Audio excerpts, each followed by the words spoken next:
এবার নরেন্দ্র মোদী হুঁশ হয়ে যাবে। দ্বিতীয় ব্রেকিং খবরটি সেটি হলো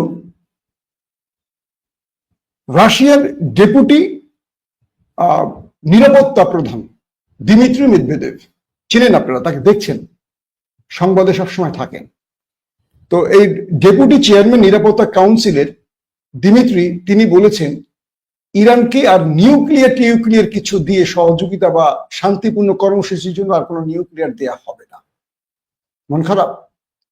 বলেন, আবারও বলি, ইরানকে আর কোনো ইউরেনিয়াম বা নিউক্লিয়ার, শান্তিপূর্ণ নিউক্লিয়ার তৈরিতে আর কিচ্ছু দেয়া হবে না।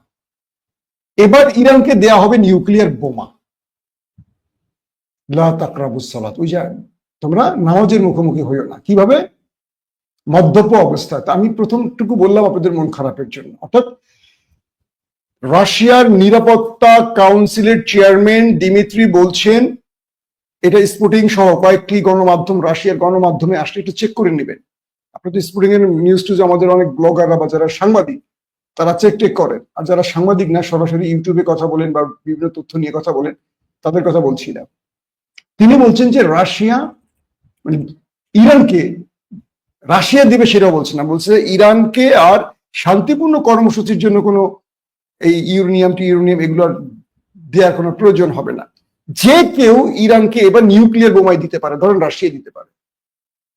তার মানে ইরান এ যাবৎ যতবার একটি নিউক্লিয়ার প্রজেক্টের জন্য তার যত পরমাণু বিজ্ঞানীর জীবন হারালো, যতবার আক্রান্ত হলো এবং শেষ পর্যন্ত আবারও আক্রান্ত হলো, ইরানের বহু মানুষ প্রাণ দিল, সেনা প্রধান, আইআরজিসি প্রধান, গোয়েন্দা প্রধান, বিগ উপরের সারির 10-15 জন জেনারেল, পরমাণু বিজ্ঞানী প্রায় ইতিমধ্যে 10-12 জন মারাই গেল। এখন পর্যন্ত সিরিজ তারা মারছে আত্মঘাতী বা মোসাদকে ব্যবহার করে। তাই রাশিয়ার এই বক্তব্যটি খুব গুরুত্বপূর্ণ। এবং ইরানের পররাষ্ট্রমন্ত্রী আব্বাস আরাকচি কি বলেছে জানেন? তিনি বলেছেন, আজই আমি রাশিয়া প্রেসিডেন্টের সাথে বৈঠকে যাচ্ছি।